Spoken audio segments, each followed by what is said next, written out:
This podcast is brought to you by Most Valuable Podcasts, leading the league in podcasting entertainment. Welcome, ladies and gentlemen, boys and girls, children of all ages. This is a Fast Break Podcast. I'm your host, Sean Anderson. Alongside me, as always, is Ricky Widmer. What's up, guys? And Dave Oster. Hey, everybody. And today, on the Fast Break, we're going to be previewing the finals of the Eastern and Western Conference Finals. Then we're going to jump into our favorite segment, Wet Boys, and wrap it up with some Russell Westbrook talk. There's some rumors, some speculations. That NBA execs are saying that the Thunder should look into trading Russell Westbrook, their star. But before we do that, let's do a little bit of housekeeping. Don't forget to check out mostvaluablepodcast.com. You can get Dave's pimpin' shirt over there. Dave, show that off right there. I am rocking the merch today. If you want to check it out, go to mostvaluablepodcast.com and shop on our shop. It's the only shirt we got right now, but if you want to rep some MVP stuff, definitely pull out Dave's shirt. Then, also, if you're on iTunes, rate us 5 stars, both the Fast Break Podcast, not both, the Primetime Podcast, the Onside Kick, the Ricky Johnny Podcast. And if you're watching us on YouTube, check out the Outcast. They just interviewed Danny Parkins. If you're a Bulls, Bears, White Sox, or Cubs fans, Danny Parkins from 670 Scored sat down with Buzz and Juice. Well, sat down and then also I would like called to think on the phone he was sitting down. Well, yeah, he probably was sitting down on the phone. He talked with Buzz and Juice, and they did about a 44-minute segment over there. So definitely go check that out. And final thing is patreon.com/mostvaluablepodcast. I knew I was going to get it. If you want to become a patron and help support us in any way, monetarily, you can head over to patreon.com/mostvaluablepodcast. We have the $10 tier that allows you to be on a podcast monthly. You get to pick the topic. You get to drive the direction, and you get to call in on this phone over here. So check out patreon.com/mostvaluablepodcast for not only a $10 tier, but all the other cool stuff we have on there.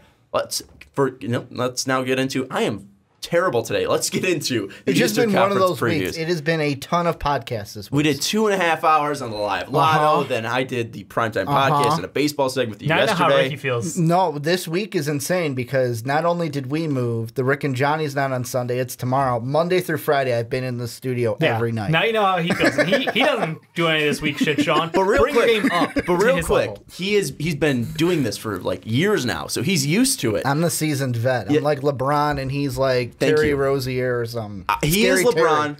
I am Ben Simmons. I'm not used to this game, right? And you're just dropping the ball everywhere. Better comparison than Scary Terry there. Yeah, probably. Anyways, let's jump into the Eastern Conference Finals. We're talking about Scary Terry. We're talking about LeBron James. So let's talk about the guy who's been ruling the Eastern Conference and Boston, who's trying to take him down.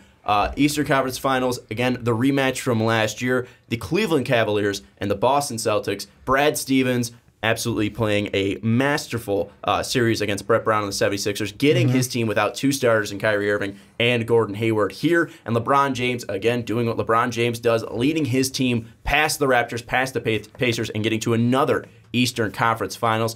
Let's look at it this way, boys. Who has the edge coming into the series? Is it Boston or is it LeBron? That's a tough one. LeBron. Like, come on. Well, I'm just saying.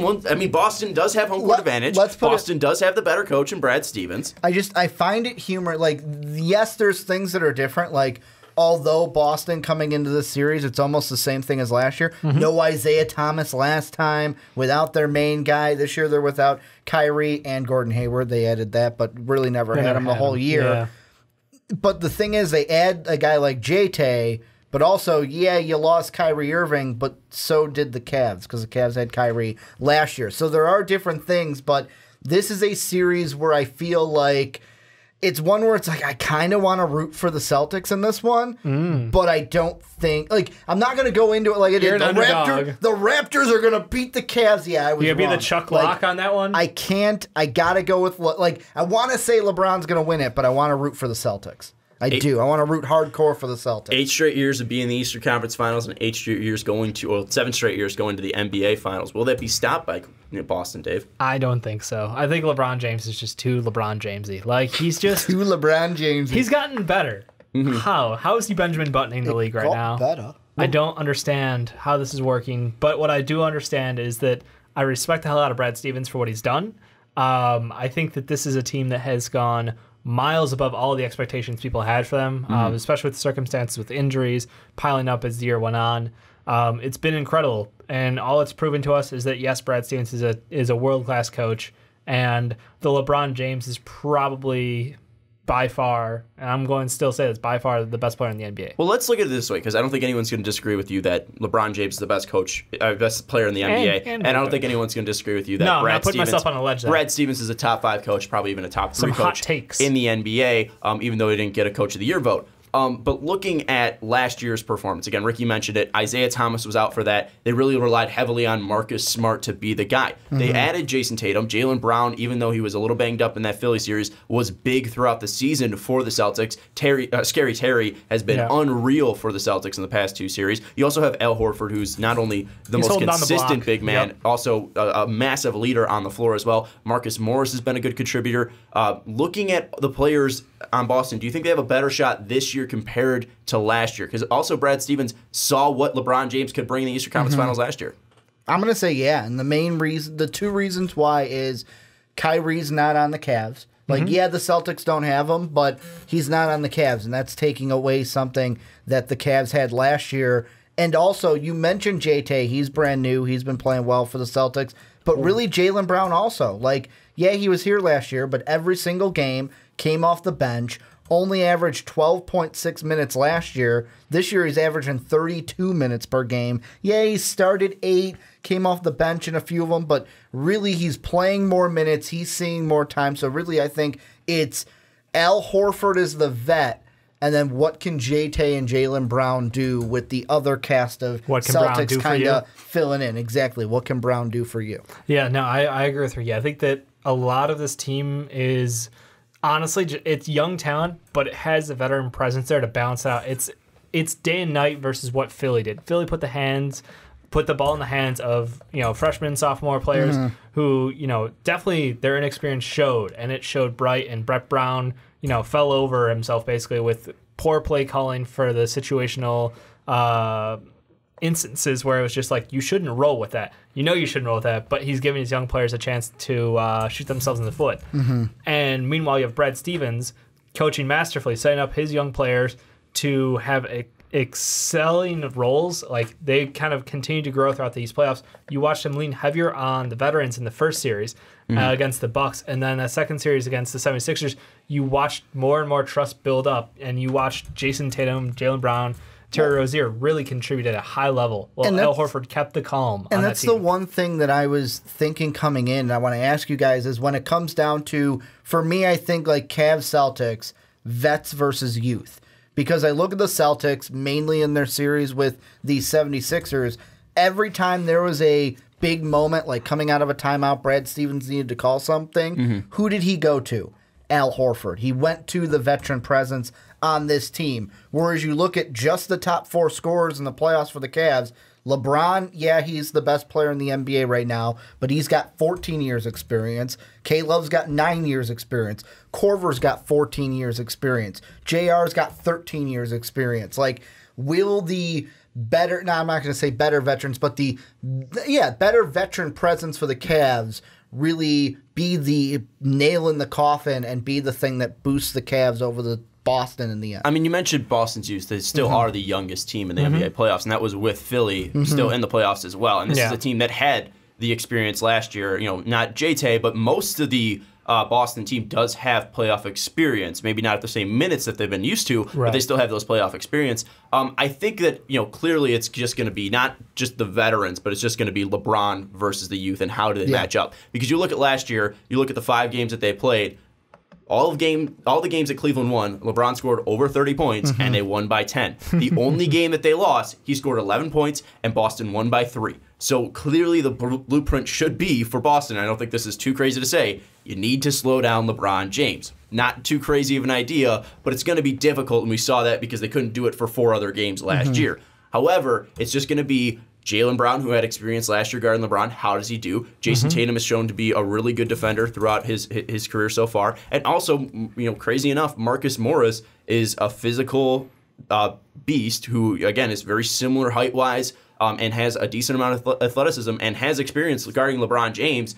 Can those 3 do enough to take down LeBron James and at least slow him down? So that's going to be the biggest question for me is, can you keep him under 30 points per game? And then also, if you're able to do so, can you slow down those guys on the outside like J.R. Smith and Kyle Korver? And we know, again, like Marcus Smart will probably be able to do that at least to one of them. So I would put Smart on LeBron. Like, you share LeBron with Jaylen Brown and Smart. Yeah.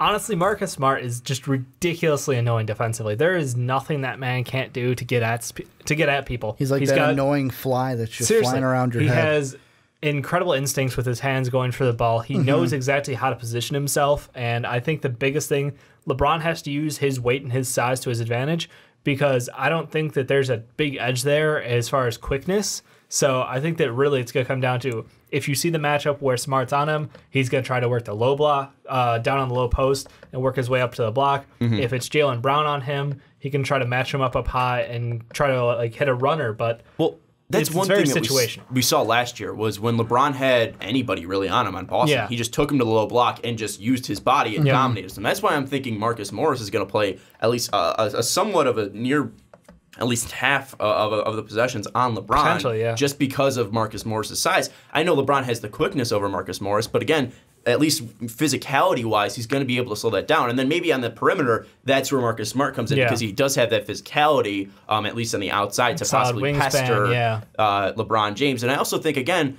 Jason Tatum and Jaylen Brown, they have the athleticism to guard him one-on-one. It just boils down to, will they have enough experience to take down LeBron?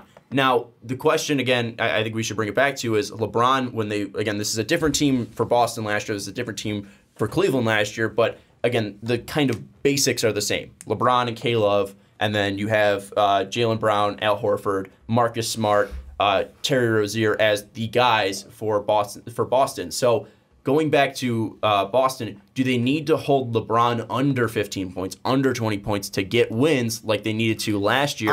Or can they allow LeBron to maybe beat them, score near 30, and still pull out a win? I'm going to say 30 is the magic number, and the reason why I'm saying that is I'm going back. I'm completely ignoring the Raptor series, to be honest. I know that some people say, well, it's nothing. No. It's nothing against LeBronto, but the thing that I kind of feel about that series is LeBron played up for that one. Like, even in the regular season when they played the Raptors, they played up to basically say, I am beating you down just because I can. This other team beat me last week, or beat me in the last game, but I am going to destroy you because you are not better than me. It's like that. You think you're the 1 seed, so you're better than us? Yeah, let's see how that works out for you in the postseason. And then it's 4-0. And that's why I go back to the Pacers series. And in that series, game 1, LeBron scores 24. The Cavs lose that game. Game 2, LeBron scores, 46. They win that game. The next game, he scores 28. They lose that game. The next one, he scores over 30. They win. The next one, he scores over 30 at 44. They win. Then he has 22. They lose. And then game 7, he had 42, and they won. Now, some of those were questionable defensive positions that, hey, maybe Nate McMillan should have had his guys with better defense. That is why I think if the Celtics kind of not mirror, but take some things that Indy did. Indy has the lesser coach, and that's nothing against McMillan, lesser coach than Boston has, because Brad Stevens will have those guys in better defensive situations to guard a final shot. And one thing I do want to throw in there, I know you were taking out the Toronto series, but I say you can even throw that in there for the 30 magic number, because you look at the game where he scored 26, LeBron, they only won by 1 point. Yeah. That wasn't a crazy thing. No, it was game. That was game 1. Yeah, because game one also had the anomaly where the Raptors missed 11 of their final shots. Yeah. And LeBron only went for 6 from the free throw line there too. And then also the last game, he just scored 1 point. He scored 29 points, so just under 30. But also that the Cleveland didn't miss in that game. So that's one thing that's definitely going to play into a factor here. So again, I think 30 is probably the magic number. Yeah. But will they be able to do that, Dave? I mean, do they have? I mean, does Brad Stevens, can he implement a defensive game plan where he can slow down LeBron? Because last year he was able to do it for one game. LeBron had an off night. Will they be able to get enough off nights from LeBron to really pull out a series? I think a lot of this is going to depend on it's the opposite. If you can slow down the rest of his team to an extent, then it forces LeBron into taking worse shots and having worse shooting percentages. I mean, higher usage. Like, it turns into I don't want to say you Patriots this one where you take away their number 2 in K Love, someone who is known to fluctuate. Right now he's incredibly hot. He was incredibly cold before that. If you knock K Love down to the point where you shut him down game 1 and you feel like LeBron has nowhere else to turn with the ball, then you start making LeBron make poor decisions. That's how you can actually beat this team, because physically they can't match up to LeBron James. They might hold him to 25 or something 30, but at the end of the day, LeBron's going to get his. I don't foresee another 11-point LeBron game. I don't think that's going to happen. I think you need to attack his support, because that is the weakest link on this Cleveland team. If you can knock K-Love down and be physical with him, Aaron Baines sure as hell can be.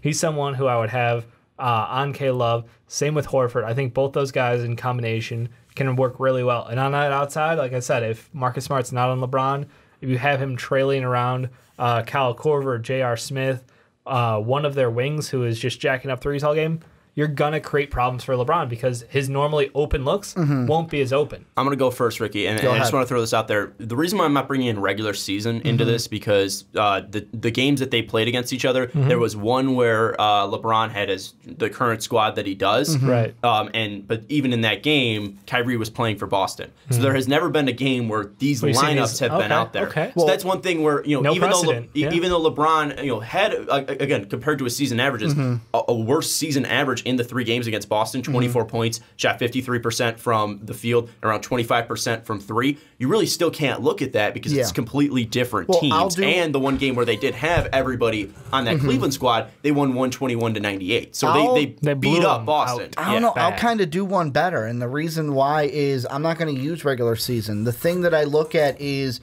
and to me, the last thing that I got to bring into this is Brad Stevens. He is, I know he's not a player, but he is the most valuable player, coach, whatever acronym you want to use. He's the most valuable person to this MVP. Celtics team. And the reason why I say that is, look at the series they just played. And I'm just looking at game 1. And the reason why I'm looking at that is the Celtics have a similar situation that they did coming into the 76er series. The 76ers, they had a 5-game series in round 1 against the Heat. Their last game was on April 24th. They didn't play Boston until April 30th. Well rested, coming in. Then you got the Celtics. They go ahead. They play a grueling 7-game series against Giannis and the Bucks. April 28th, they beat the Bucks in Game 7. 2 days later, they've got to go home to play Philadelphia for the next series. And they come out in that one. Al Horford has 26. Tatum has 28. Scary Terry has 29. That's what I feel like they could add that to the game plan. Do what Dave says. Maybe try to shut down K Love, so LeBron has to do it all on his own. And if they get at least 25 performance out of 3 players, good luck, LeBron, trying to beat us on your own. We'll let you score 46 while 3 of our guys score 25 each. Well, I mean, the one thing, too, going back But can you do that 4 times against LeBron? Yeah. That's the thing. LeBron. But again, that comes down to also defense. Like, are they going to will Cleveland have a strong enough defense? Because, I mean, again, they shut down Kyle Lowry and DeMar DeRozan. 4-on-5 because he's back on the other end just kind of lollygagging. Okay, that was like one play. I know. I still get the guy's been playing the most minutes in this whole entire season. He's 33 years old. Still got to give him shit about I know. it, If they lost the series, then that would have been a huge play. Probably should have lost that series. They won the series, and then they ran through LeBron's house. I know. So I don't care about that one play. Though. Well, yeah, but you could also bring up the whole goaltending play as well, where that should have been goaltending, and there they was come a lot back, of come things back in and hit that the series, 3. but point is they moved on. Yeah, they moved on. So that's why I don't care about that play. I think my concern for the Celtics team is you look at them, and I'm going to be honest, I know I'm probably going to eat some shit from Celtics fans, but this series, the one they came out of against the 76ers, was determined entirely by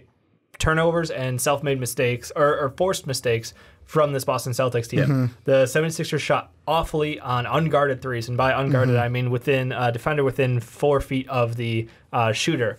They had a terrible shooting percentage from the outside, uncharacteristic of their team and of their players. They had a lot of unforced errors. And yes, Boston played good defense. These are number 1, number 2 defensive teams in the league during the regular season. I still think that you have to come out of that series and going, yes, they played really well, but at the same time, they won because the other team lost, Well, not because they played miles ahead of the other team. The one thing I want to throw into that, although I don't completely disagree, the thing I'm going to throw in is with the whole Boston 76er series, I feel like Brad Stevens outcoached Brett Brown. Where it was like, close. Where it was like Brad Stevens was putting his players in all the right spots, and it's Brett like Brown's lucky that it's like, wait, Brett Brown, you had 6 games to get ready for this team, and this is what you put out there? People were calling for Brett Brown to get fired. I know. They were talking about it today on First The fact that he yoinked T.J. McConnell out of a game when T.J. was plus 18 and Ben Simmons was negative 3 at the time.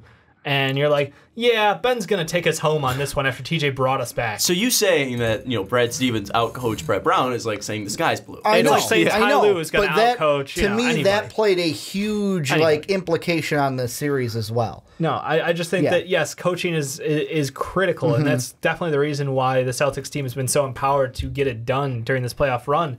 But at the same time, I look at that and I go, you eked by Giannis, who is a worse version of LeBron James. You eked by Ben Simmons, who is a worse version of LeBron James. I'm not saying exactly, but they've had problems. 2 LeBrons who can't shoot. Yeah, 2 LeBrons who can't shoot, and you eked by both of them. Yeah. So, and I know 4-1 eked, whatever. But watch the games, watch how the games rolled out. An overtime win in Philly that again was very iffy. Marco, if he's a foot back, that's a game winner. Embiid throwing the ball away, not hustling. Yeah, there was a couple missed shots at the end of the game, and then also that last game. Even look at the last play. Ben Simmons just threw the ball out of bounds. Like I said, there's so many situations where I feel like yes, you outcoach them, but at the same time, you are not miles ahead of them. Well, people are shocked you won the series. Yeah. That's the thing. You're walking away like, holy shit, Brad Stevens is a great coach because we were all hyping up, the media, us, everyone was hyping up as Philly to be the team to take down. I had them in my finals. Yeah, everyone was hyping them up to be the next great team, and then they came out and just showed their inexperience. Here's the thing I want to throw out, and this is the implication of what I think Boston can do in this series, even if they lose the series. If, to me, they take Cleveland to 6, let's say Cleveland wins in 6, and then Cleveland goes on, plays Warriors, Rockets, whoever, but loses in the finals. What I think that may do, in my mind, yet again, we've said it before, I don't know LeBron personally. The tinfoil hat ready, boys. But if I'm LeBron, I'm sitting there going, oh, shit, I didn't win the finals, so there's that. And this Celtic team took this team to 6, and they're getting Kyrie and Gordon Hayward back next year. Maybe I need to go somewhere else. Maybe my team needs to reload on talent for the third straight year. Maybe they play into a situation where LeBron goes to a Philly, goes to a Houston, because he feels, man, this Boston team took us to 6, and they didn't even have Kyrie or Gordon Hayward. He should just join Boston. Kyrie would love it, man. I'm not talking LeBron free agency. This is strictly an Eastern Conference. Just wanted to throw it out there. That's the implication that the Celtics can have. That's what you're reading into it. All right, let's get down to predictions and how each team can win. So Dave, give me a key to each team winning. So for Cleveland, what does Cleveland need to do to win? What does Boston need to do to win? And then give me an X factor, and I'll go to Ricky for the same questions, and then we'll do predictions for the games. So what does Cleveland need to do to win? What does Boston need to do to win? And then X factor for player-wise or coaching-wise. All right. Cleveland's key to victory in this series is going to be, guess what, LeBron James. It's LeBron James controlling the ball. And honestly, I think it's pace. I think if he gets them going at the right pace, this Boston team is known to let teams go on runs, and that is something you need to be careful of. Brad Stevens is excellent at calling timeout, managing the clock, managing the momentum of the game. But when LeBron James gets intense, he can score, 15 out of Cleveland's 16 points. He can do that anytime a switch flips. So I think if he knows the momentum and he feels the pace of the game, he knows how to take advantage of that. And a young team can be easily swayed by momentum. And that's something that Al Horford has to stop, something that Brad Stevens has to stop, because if it gets going bad early, I don't know if this is a team, and I know this is a team who's come back from ridiculous turnarounds in the third quarter, fourth, but that's what I would be afraid of. I think that's how the Cleveland Cavaliers can win it, with LeBron controlling momentum. Boston wins it by locking down K-Love and a secondary shooter, whether it's J.R. Corver, whichever one's hotter. I think that's the key, because you can slow LeBron. You can't stop LeBron. Just admit it. There's no LeBron stopper in the league. It doesn't exist. But what you can do is take K-Love, who, like I said earlier, is a heavy chance of being excellent or a high chance of being completely unproductive and looking disappointing on the floor. So if you can knock him down game 1, game 2, knock him out of the series, basically. I mean, be physical with him. You have Aaron Baines, you have Al Horford, play him low on the block. You can keep control on him. So I think if you take him out and cover one of those shooters, then you have a really good chance of limiting LeBron's looks and limiting the ability to get those wide open threes and the momentum plays, honestly, as far as fast breaks are concerned. Slow that down, you got a chance. It's LeBron. You can't stop him. You can only hope to contain him. And for me, I feel this series is going to be, it's what I think it's going to be and what I'm hoping it'll be, an ultimate chess match between LeBron and Brad Stevens. Not Ty Lue and Brad Stevens, LeBron and Brad Stevens. Like, they are going to be the ones, LeBron controlling the pace, maybe trying to slow the game down at points. Maybe Boston wants to run with it. Or if the Cavs start running with it, Brad Stevens calling the timeouts like Dave mentioned. I think this is going to be a game where Brad Stevens, I'm going to put my players in the best situation, and LeBron, I'm going to put my team in the best situation, and it's going to be that chess match between best coach right now and best player right now. Who's the X factor for either in this series? Who's the biggest X factor? I'll go players with this one. I'll go LeBron for Cleveland, and then I'm gonna go J-Tay for Boston. Can the two stars of the team be X factors? That's interesting picks there.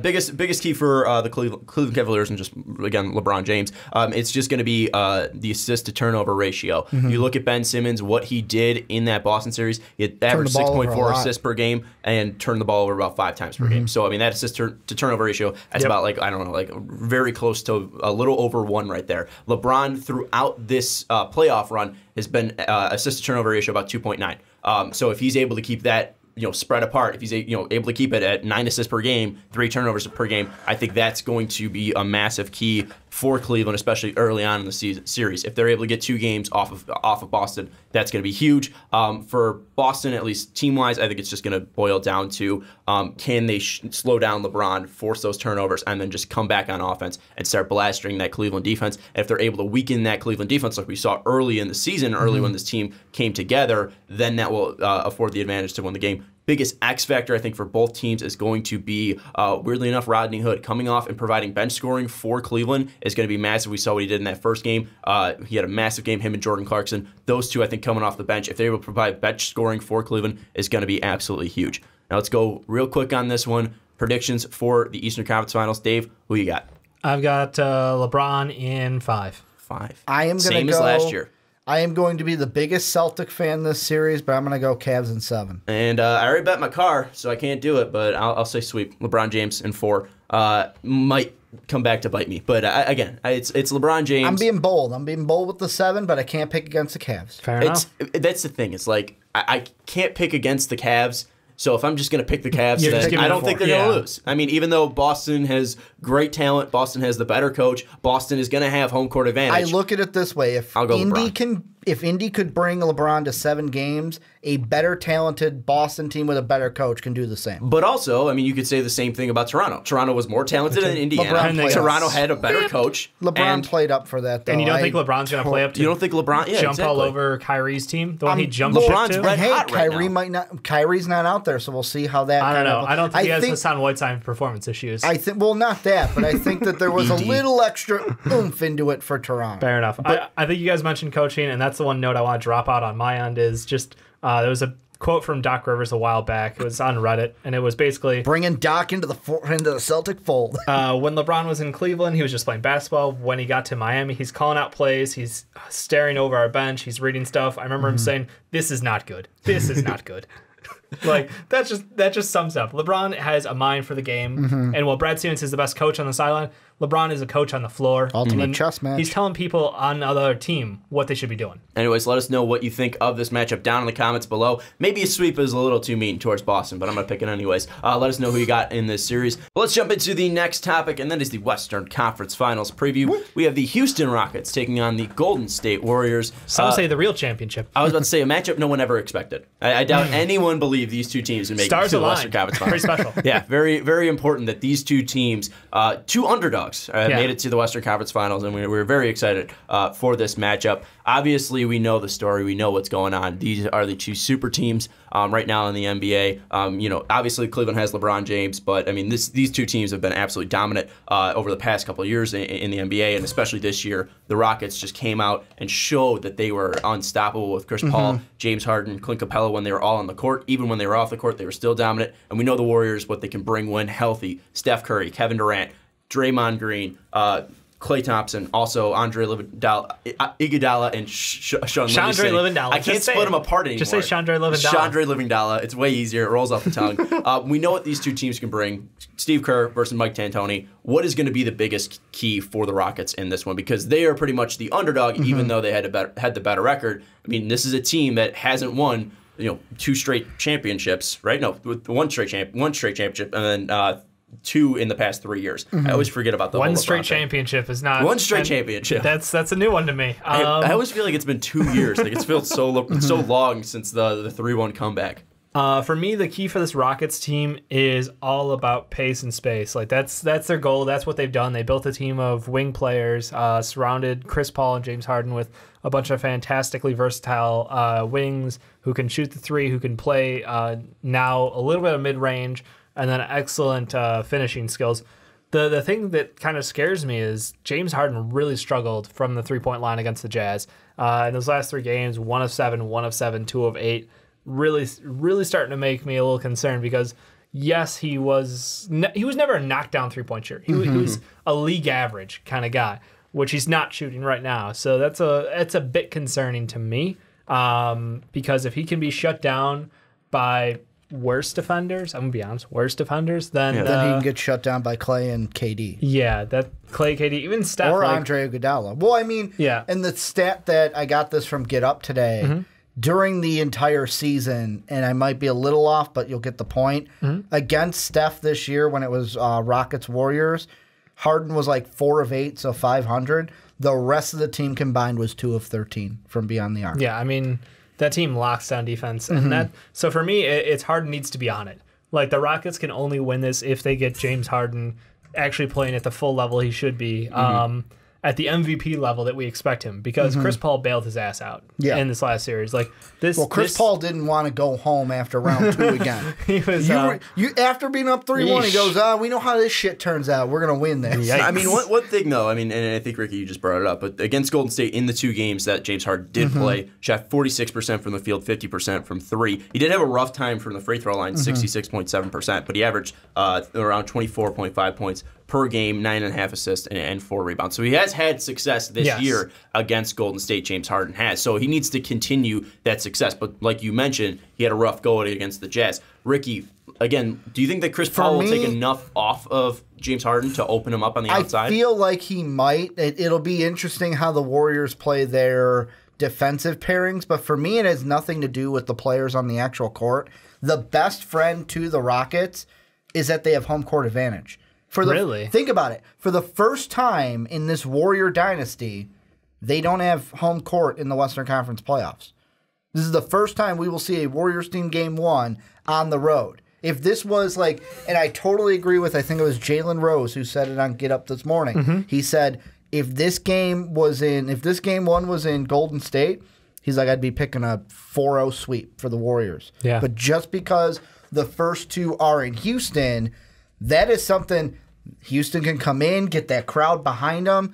They steal a game 1, they steal a game 2, and I'm saying steal because it's home court and you're stealing it. Well, and really, it's because if you lose one of those games, the Warriors flipped home court right back. So, like, then it plays into a thing where the Rockets, do you have to jump out 0-2? Because, hey, if the Warriors win one of these at home, well, they just took home court back, and you could lose it in then 6. Do you think they need to jump out right away? I think they need to. I think game 1 is incredibly pivotal. I agree with Jalen and Ricky. I think that to Get Up podcast. Look. Can we just agree that Get Up is the best thing to happen to ESPN in a long time? I love it. It's fantastic. I haven't watched. It's really good. I'm not up Beetle, that early. it's Greeny, and it's fucking Jalen Rose. I'm not getting up that early. Yeah, I sorry. don't have a job. I don't have school. I'm not getting up that early. We love them. It's called YouTube show. I think Jalen loves us. I'm just gonna Jalen's toss a out huge there. fan. For the podcast, He might have a T-shirt. Yeah, he does. Big fan. But I think it's incredibly critical because honestly, after Steph Curry returned to that Golden State team, like it took me about 30 seconds to realize, oh fuck. Like I didn't forget how good he was. I forgot how good the team moved with him on the court. Because it's just different. It's just something no other team does. Going back to listening to our Pelicans Warrior podcast. Yeah. Oh, God. And I was optimistic. Like, no, you were optimistic, but me and my, like, while I'm watching it, my shit-eating grin, I was spot on. The only time in, like, history that I was almost completely spot on. Good for you, Ricky. The only thing I got wrong is I said 3 wins, 1 loss, and then a win. It was 2-1-2. I think he also guaranteed that Steph would play game 1. Yeah, but he didn't. They still won. He did not. But point being, it's going to be incredibly hard. But Chris Paul is the guy you want to guard Steph. If anyone can slow him down, Chris Paul is. He's been the ultimate point guard for the last decade plus. But what if they roll with the Hampton 5, Dave? I love the nickname. Can I just say that? Like, I love the Hampton 5 nickname. Remember, I think Steve Kerr didn't come up with it. The media guys did. The media guys did, and they were right to do so. It's hilarious. Well, let's bring it back because when James Harden was on the floor, Houston was undefeated. They were 2-0 against Golden State. The one game he didn't play, they did lose by 10 points. So how much are you going to be taking in the regular season games into account of what happened? Because, I mean, again, you were saying 0, but again, this is when they were going up full strength. Steph played in the last game that they did have, played 36 minutes. Kevin Durant played 35. Draymond played 35. Clay played 36. Same with Chris Paul, James Harden, Clint Capella, and even Trevor Ariza didn't play. Gerald Green didn't play. So, I mean, they went easy on them. And they still won. Yeah, I mean, they still won 116-108, and that was in Houston. Are you going to take in any Sean, of that? this is going to sound really mean. I don't mean anything against you. You just wasted a lot of oxygen there. Because the reason why we look at this Warrior team, first off, after they won the 70-whatever games, they realized the regular season don't matter. Whatever. No respect to the team that beat out the Bulls. I can't remember this the is exact 73, right? But in that point, real quick, in that game. But no. The last point is, this was a team that we looked in the regular season, wow, they look so disinterested. What's going to happen? Oh, shit, they turned it on for the playoffs. That's why the regular season, they have lost 2 games in the playoffs, which is 2 more games than they lost last year. They have, but overall, have you not seen a much more focused Warrior team in the playoff compared to what we were talking about in the regular season? Regular season, yes. Regular season, we were hearing, oh, does this team even care? How are they going to do in the playoffs? And then they jump out 3-0. They jump out 2-0 against the Pelicans. But that's the thing is, I mean, even at that point in the season, on January 20th, which was the last matchup that they had, or one of the last matchups, I think that was the last matchup they had. The last matchup they had, Golden State still had the lead on them. They were 37-10 compared to 32-12, and then that started a 2-game win streak, but then balled into a 4-game win streak. Then they lost into New Orleans, and then they had that record-setting run where they won 17 straight, 18 straight, something like that. I mean, that was really what sparked that lead now for Houston. So I mean, that was something where that was a pivotal game. That's where Golden State needed to care. It's a bigger and they deal went out for and lost. Houston. It's a bigger deal for Houston than it is Golden State. Doesn't that at least give them momentum and confidence that, hey, we beat these guys? I think confidence 2-0 is there, yeah. when we were fully healthy, and we beat them to start our run to take home court advantage. And even that game back on January 20th, that was in Houston. And this is going to be a fired up Houston crowd that, again, has the momentum on their side for beating Golden State 2 times in the regular season. I think you have to take it into account a little bit. Maybe you don't take exactly what happened in those games, but at least the outcomes, because, again, that outcome lead to a ton of confidence. Yeah. How much do you think confidence is going to play into this, Dave? Massively, because that's one of the killer things. Like, I think they go in knowing that, yes, we're going up against the world champs. Yes, you have to respect the hell out of the Golden State Warriors, but at the same time, you can't be afraid of them. You can't play cautiously against this Golden State team, because their team, they can just turn it on a dime and wreck your season, wreck your game, wreck your series, like everything over. Because what they have is so incredibly unique.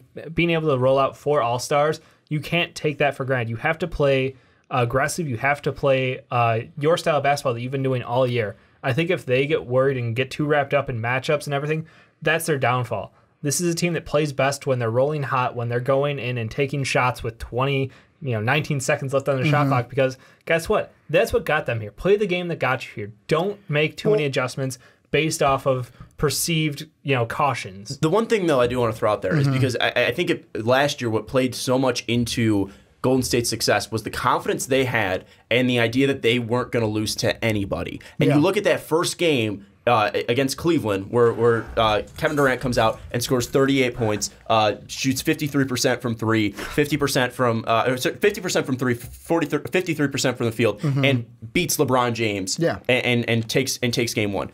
Having that confidence just led to the role that Golden State went on. And I think having confidence against Golden State is going to be something massive. It's not saying that LeBron didn't, but again, there had to be some fear or some hesitation saying, all right, we're going up against a team that we had to fight and claw back from last year, and they just added Kevin Durant, who's pretty much the second best player in the league right behind me. And Kevin Durant comes out and pops off and outscores LeBron in game one. I think that has to be massive, and confidence really dictated the way that Golden State dominated Cleveland last year. I think to pull off something like this, Houston, they need to have more confidence than Golden State. And the way that Golden State has been running, Steph not being 100%, not having that great of a regular season, being tired, being drained, has to play into this a ton.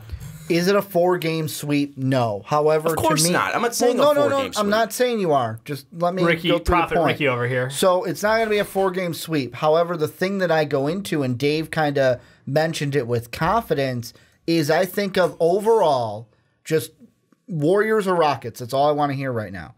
Is who's got more pressure on them, the Warriors or the Rockets? Warriors do. See, I would say different. And I would say the Rockets only because this series is different. Your GM resurrected this team, created this team with one goal in mind: to beat the Warriors. But also, this is their first shot to do so. Still, like, that's even more pressure. See, that's where I think. Real quick. Like, that to me is where if the Rockets are going to fail in this series, that's where they're going to fail. They're going to succumb to the pressure because every time we're sitting there going, this is the only team that can beat. This is the team, the NBA Finals. This is the team that's going to knock out the Warriors. This is the best shot. The GM put together this team to beat the Warriors. And if the Warriors come out game one and knock them in the mouth, the Rockets are going to take a step back and go, whoa, what's going on here? But again, the game one might be a wake-up call for them, but then that just makes game two much more pivotal. And again, Dave said that game one's going to be massive, but I think if you look at Toronto and Cleveland, this is something that's a game plan. Toronto came into this year planning to beat LeBron James, planning to stop LeBron James.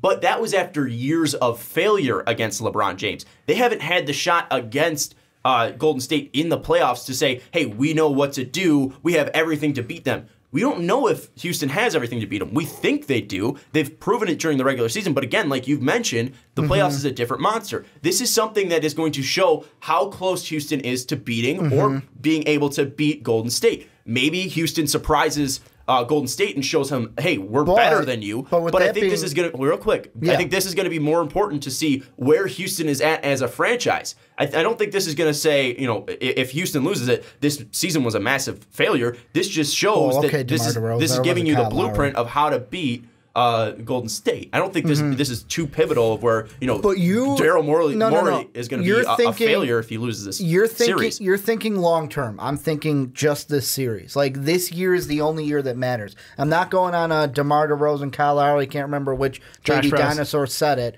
It's not going to be like we lost to the Warriors, it's a wasted series. But there's a lot of things for the Rockets coming in.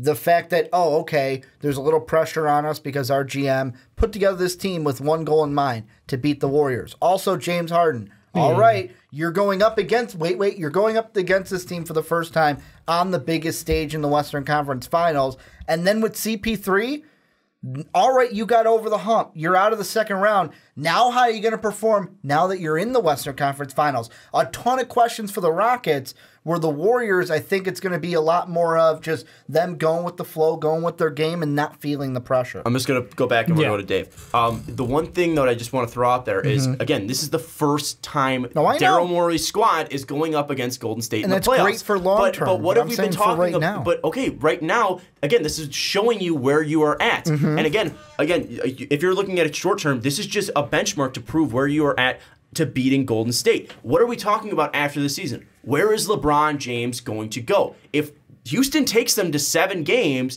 and it's a tight 7 games, hey, what's the one piece we need to take down Golden State? It could be the best player in the NBA in LeBron James. So I think that this isn't too critical to Houston's success. Again, if they lose this series, and we're going to Dave, so you can't retort on this. You can't fucking interrupt me. I know we love doing that. But again, this is just giving them a benchmark of where they are to beating Golden State. I don't think the only way this is a failure of a season is if you get swept and destroyed by Golden State. Yeah, I see your point as far as the pressure is concerned. I think the whole joke about we built this team to beat this team, like it's just not true. They built a team to win a championship. Do they understand who's in the way? Yes. Do they understand what that team can put out there? Yes. Sean's like got a shit-eating grin. No, and that's wait. I want David to finish the spot, but I just want to say we built this team on CP3. Okay, sorry. So when it comes down to it, this is still a team that everyone has as an underdog. So how do they have more pressure on them as an underdog where everyone's like, we'd be surprised if they took a couple games off this team? No. They've already hit. The expectation was we're going to face against the Golden State Warriors in the conference conference championship, whatever. Like, that's where it's going down. I think that Golden State has a lot to prove because if they can't successfully defend this from the Rockets, then what happens? Because you've got a lot of contract situations over there. You've got a lot of future concerns. You've got a lot of players who want, we turned down for that one series, but then like the Rockets kind of surprised us and took something off us. Like, that totally sets up some cracks in their armor. Like, it makes you start to think that like, well, they're a super team, yes, but does that mean you can just slap together 3 All-Stars or 4 All-Stars and just roll your way to the finals? A similar question I would ask is, who's got more pressure on the Eastern Conference side, the Cavs or the Celtics? Which one's got the Cavs? I would say the Celtics have more. No, the Cavs do. This is LeBron James. Well, and that's why you have the best player in like the Celtics are saying, "Hey, we still have 2 stars coming back next year. Like, we're healthy. We're the youngest team in the playoffs." This is what I was going to retort. You're thinking I like it. You're thinking very forward thinking. I am thinking just cut off. Don't even think about the future. Think just about this series. That's all I'm thinking about. Well, you got to think about it in the aspect. If you're just saying in this series, there's no one team has more pressure than the other because the whole goal is to win. So no team has more pressure to win because it should be equal. See, no, and that's where I'm disagreeing. I think that the team that has more pressure to win it is the underdog? Is the Rockets. Exactly. How does the underdog have more pressure? Because the favorite needs to live up. Yes. The favorite has the expectation to win. But I'm telling you look at how the Warriors think of things. The Warriors have never been that team that comes in and goes, oh, we're the favorite, we're going to feel pressured. But they make other teams come in and, oh, crap, we got to live up.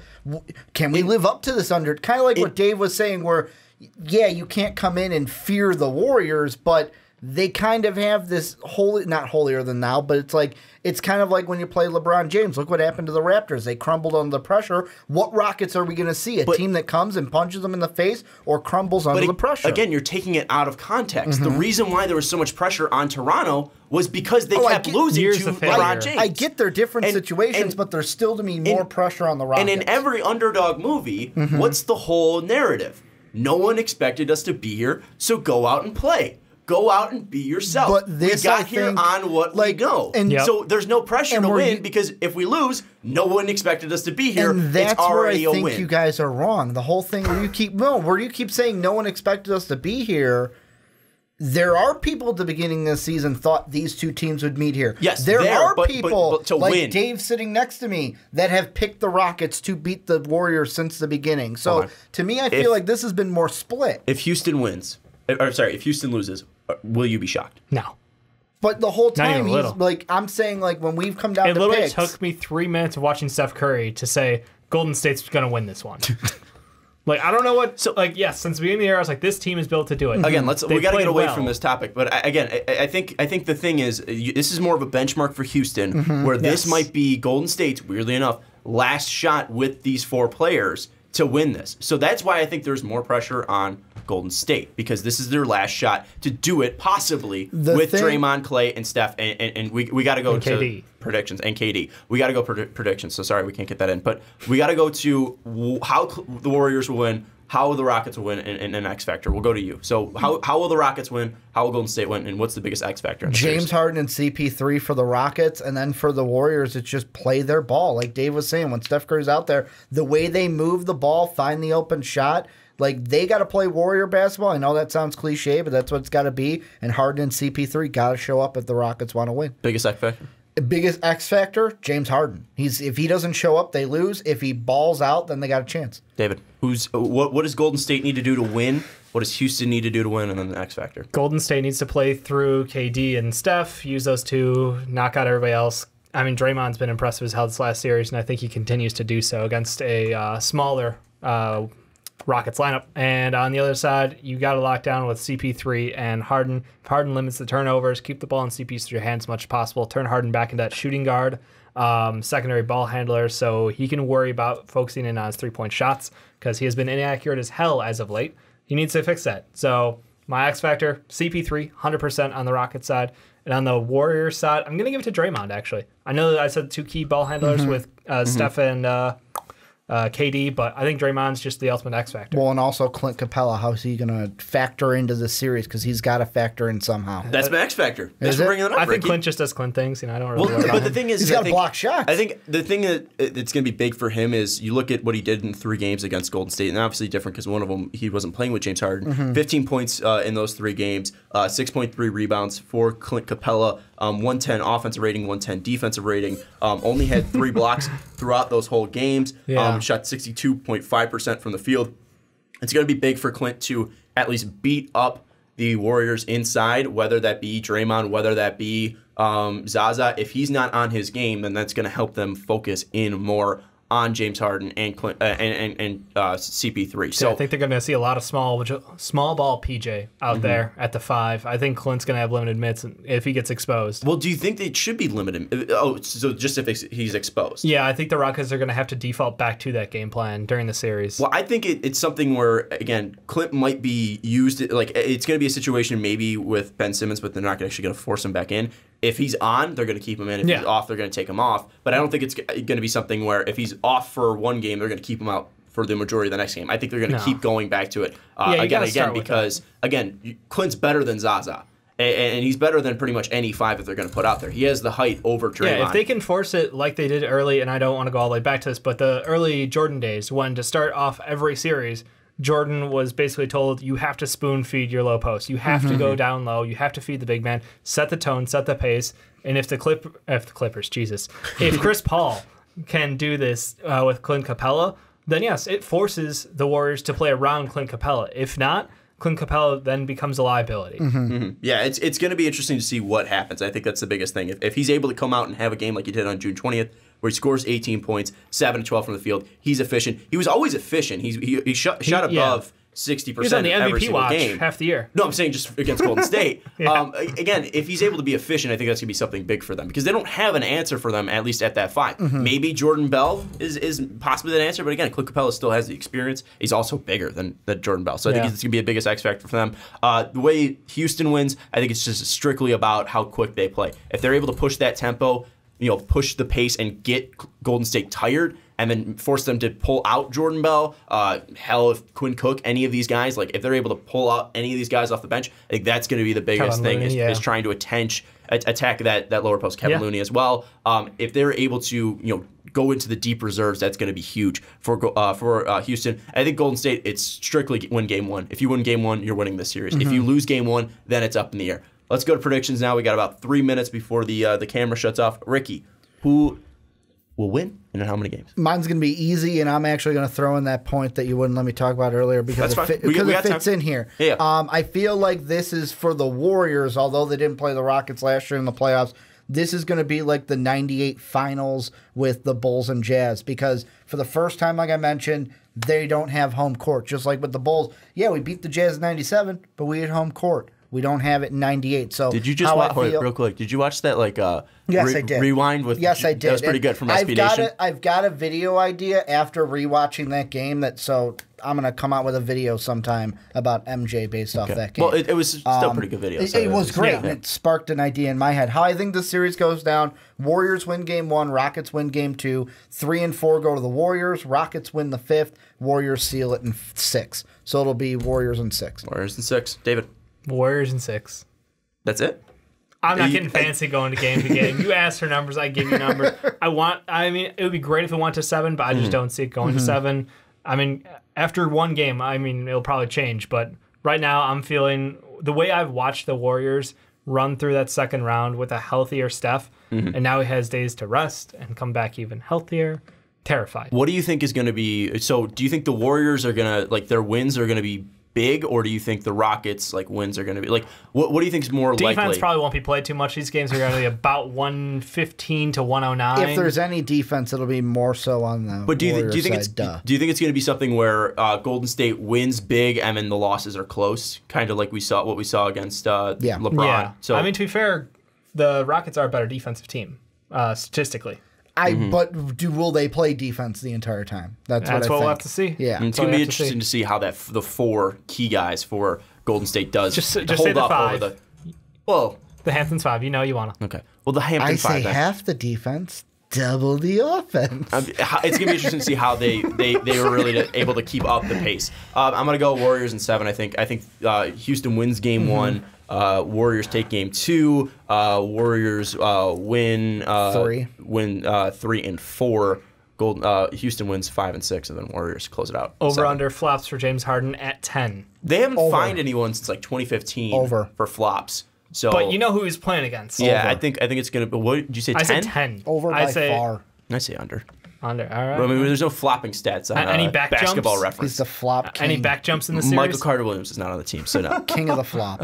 Any final thoughts on Rockets versus Warriors? No, not really. I hope this series lives up to everything I hoped for at the beginning of the year, because I thought this was going to be we are going to duel it out. It's going to be 130 to 135. It's going to be great. If anything, Boston and Philly proved is that even though it was a 5-game series, oh my God, I loved it. If it's a 5-game series, you can still have amazing basketball. So that's the one thing. As long as it's amazing basketball, it doesn't matter. And let us know your thoughts on the Western Conference Finals down in the comments below. Who do you got and why? How many games? Let us know. But let's move into the next topic, and that is the Wet Boys. We're talking about the soggiest shooters, the dampest of dudes, the moistest of men. We are talking about Wet Boys. These are guys that absolutely popped off in the past week, had unreal stats, had impressive milestones, have made some headlines over the past week, and we want to devote a segment to the wettest boys of the week.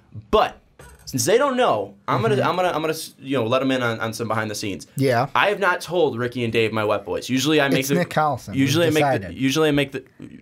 It's not that. We've decided. You've decided? Yeah, we guessed. When did you talk about that? 65 players, and Sean said no to all of them. And then he's like, well, you did say his name. Yeah, you did say his name. So they were just going through. I gave him a couple of hints. I think he's in the Western Conference.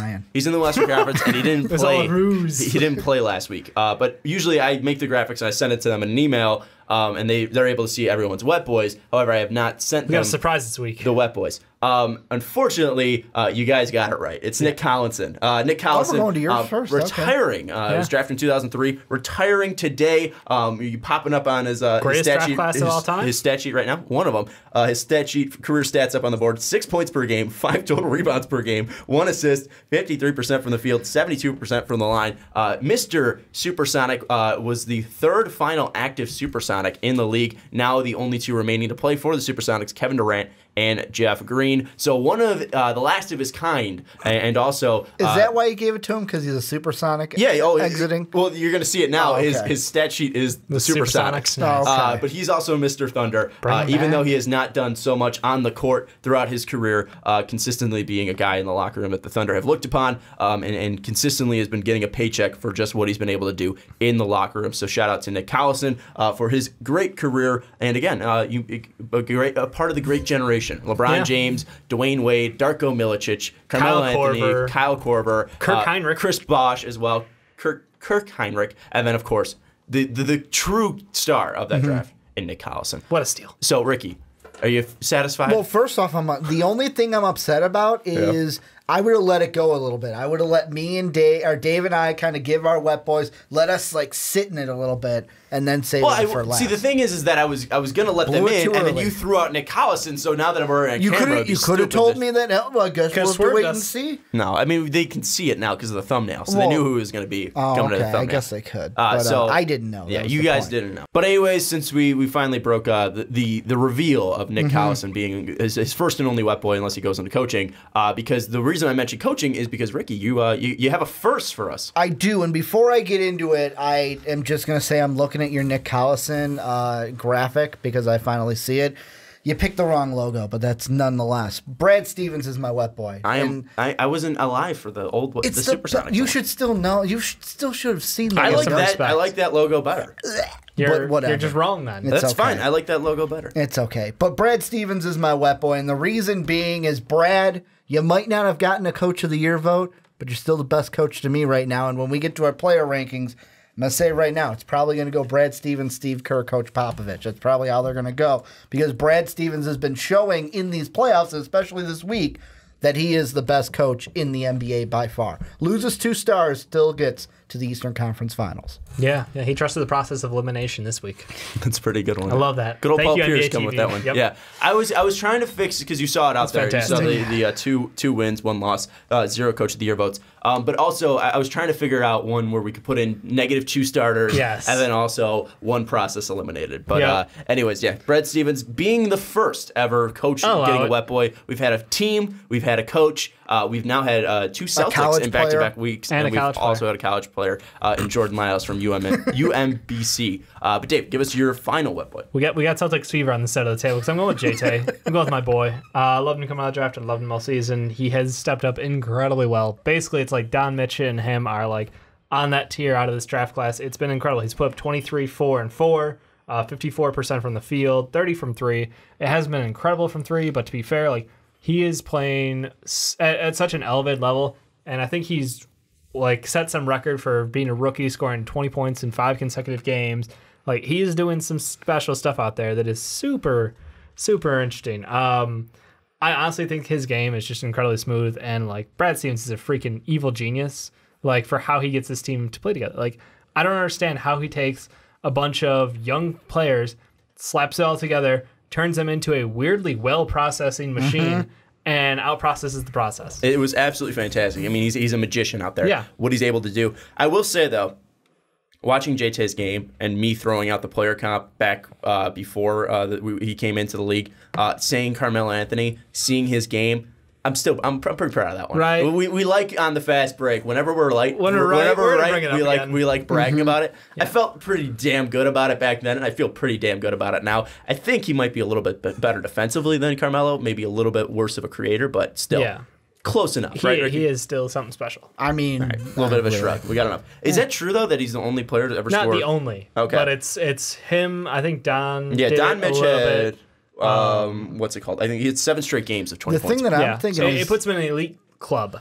Did Don Mitch ever get a wet boy this playoff? I don't think he has. This playoff? No, but he got one He got him in the season? Yeah. Okay. I think I gave him one. Because like when Dave brought up Jay, I'm like, man, Don Mitch hasn't gotten one this playoffs, and he played pretty good this playoff. I think Ben did. I think Don Mitch did, and Lonzo did from you. Well, Lonzo, yeah. I had to throw one out for the ball. Markkanen did as well, I think. Mark Daddy. Markelle didn't, and then I think Josh Jackson technically did because he was on the Phoenix Suns. Yeah, he was. So there we go. Count it. Let us know your wet boys for the past week in the comments section below. Well, let's move into the final topic here on the Fast Break Podcast. We're talking about Russell Westbrook.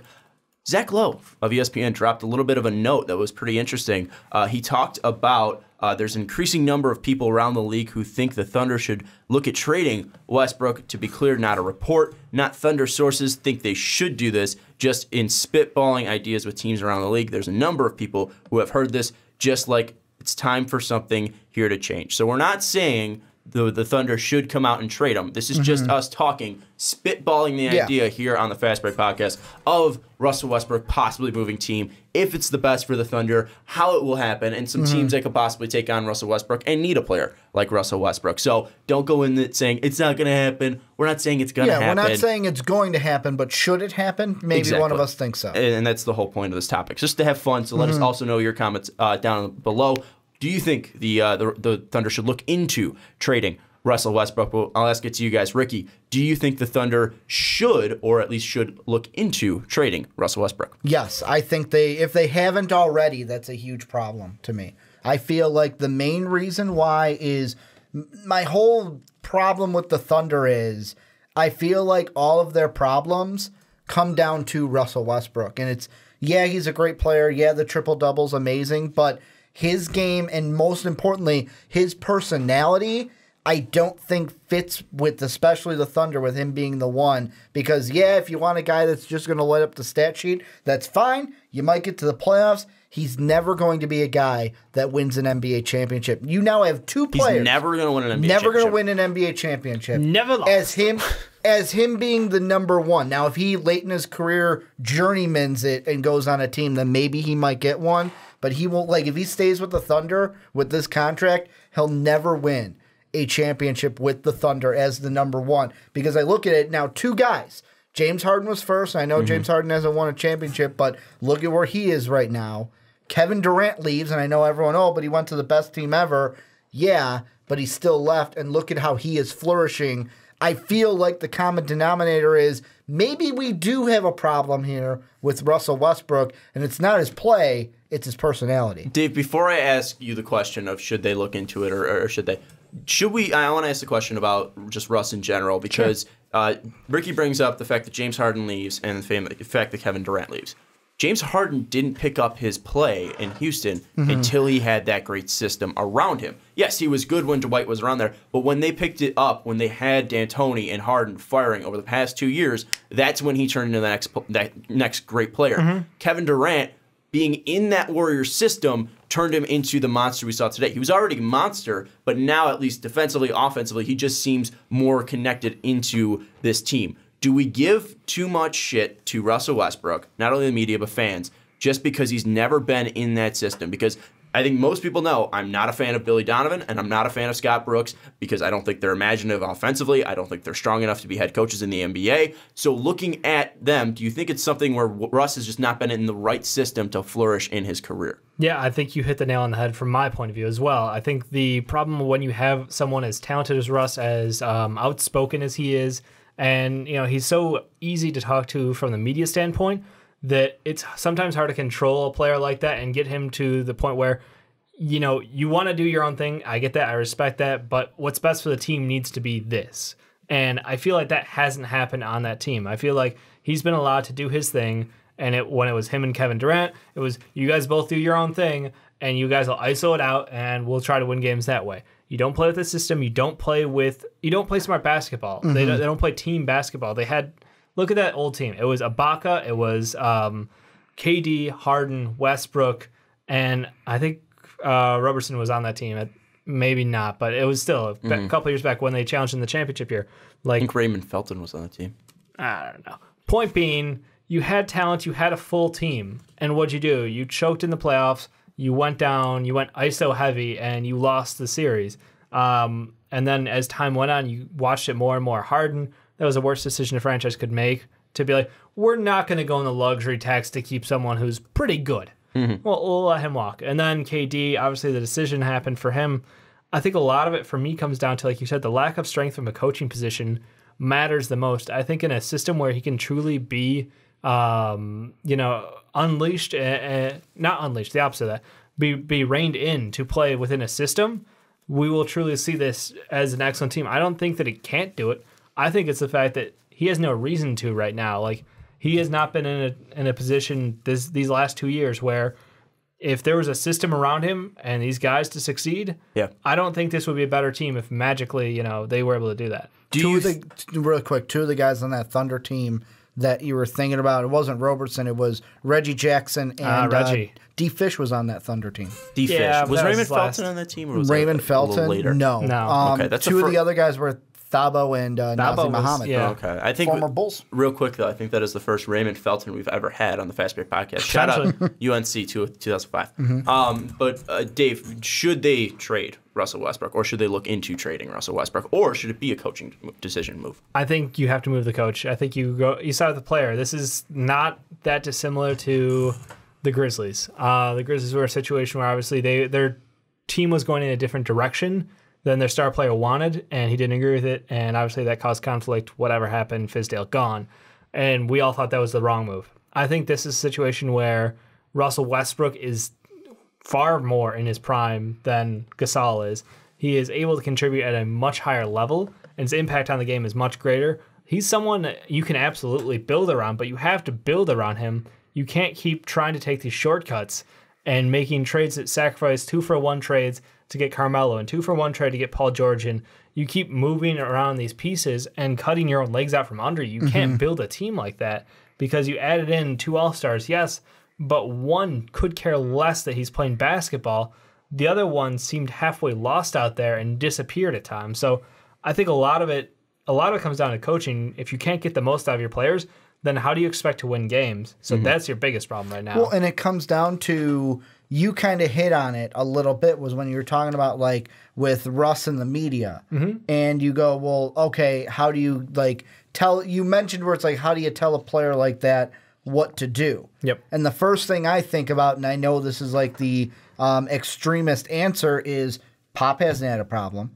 Like, Pop hasn't had a problem saying, this is how we do things. And I know the Spurs are a completely, like, totally over to this side because they do things not many teams do in this NBA. Like, look at Spoelstra and LeBron. They had head-to-head. They conflicted the first year, didn't win the finals. By the end of it, they were working together. And I feel like the big thing with Russell Westbrook is he's going to be a guy who's going to light up the stat sheet. Is he an amazing player? Yes. But I feel like Billy Donovan, any coach you bring in, is not going to be able to work with him because of what it's been like, where it's like, hey, I'm going to do my thing. Let me do my thing. Don't tell me what to do. Let me do my thing. And I think that's going to be the kryptonite to Russell Westbrook, because after KD left, now it's like, I have to do it all on my own. I have to do this. It's me or it's nothing. And that has hurt Russell Westbrook, because you mentioned, oh, he's in his prime. Yeah, he's 29. But by the time they build around him, how old is he going to be? Still be like 31, which is No, still but it's fine. like, how are you going to build? Like, how are free agents going to want to come to OKC? Are you going to have to do it in the draft? Let's say exactly. Let's say this: how important is Paul George re-signing with Oklahoma City this offseason? I mean, not saying that it will happen, but if you're able to keep Paul George on this team, will that at least show the signs of being able to build around Russell Westbrook and Paul George? Because obviously that Carmelo deal is probably not going to come off unless you're able to throw a lot on, at least draft pick wise, to move him out. Dave said it perfectly, though. They cut the legs from under them because now they're in a situation, them being the Thunder, where if Paul George doesn't come back, all right, we gave up Victor Oladipo and Domantas Sabonis, who have contributed really well to a Pacers team this year, and we got Paul George for a year. Like, that to me is, you've got to bring him back. They took a stab, but to be fair, that was also to get Russ to sign a contract at the same time. Like, them moving those two pieces guaranteed that Russ would re-sign that contract. But if you feel like free agents aren't going to come to OKC, you need to is it really going to do anything? You got to bring them back. I think the biggest thing is that, again, the reason why it won't happen in my mind is just because of of you signing Russ to that contract. It's not Russ's. At least I'm going to say it's not Russ's fault, but it's not Russ who needs to go, because Russ is what that fan base is rallying around. I think Oklahoma loves the Thunder, but I think having Russell Westbrook, having that guy that you consistently rely on, consistently can root for, having him be there is something that's going to be massive to at least Oklahoma City still thriving as a basketball market. Because if you start to rebuild, not saying that Oklahoma won't support it, because we really haven't seen them at least put in that situation, because they've been flourishing in Oklahoma City because of the early days in OKC. Though, when you had early Kevin Durant, you had early Russell Westbrook, you saw the potential in those guys. That's the thing. You saw the potential in those guys, and that's why, again, they didn't really drop out. So you're saying the rock bottom hasn't hit, and you don't know how they'll react when it does? Exactly. Okay. So because at least when the Oklahoma City came, fresh franchise, you're going to have people coming because of that. It's NBA basketball in our city. And then also, hey, we have Kevin Durant, who's a superstar, just waiting to burst and explode. To be fair, like year 1 and year 2 of that in OKC, it was not packed. But like they had terrible. But again, it took time for them to build up. People say it's like a college atmosphere down there, which is awesome. Yeah, which is absolutely awesome. The thing that I think about is I'm thinking two things while you were talking, Sean, and the most important one was basically when you said, "Oh, you can't get rid of." Oh, I remember the first one. The first one was, this is the second time I'm going to mention them, was Get Up last week. They were talking about how, Russell Westbrook, I guess one of the stipulations for signing the contract was, hey, Russ, we're going to let you know before you sign this, we're keeping Billy Donovan. Like, we are not getting rid of him. And he signed it. And Jalen Rose had the best comment of, I don't care who the coach is. That much money, I'm fucking signing it. Like, you can put anyone as the coach. With that much money, the ink is hitting the paper. But the second point, and this is what you were bringing up, is the fact of going into a rebuild. And here's the interesting point I sit at. With Russell Westbrook, are you going to sit there and go, you know what? We gave him a big contract. We got to keep him because he's going to put fans in the seats and we're going to try to build around him. Or do you make it might be risky, it might be bold, but it can work out with how Presti has done. Look back, the guys he drafted are turning into pretty good NBA players.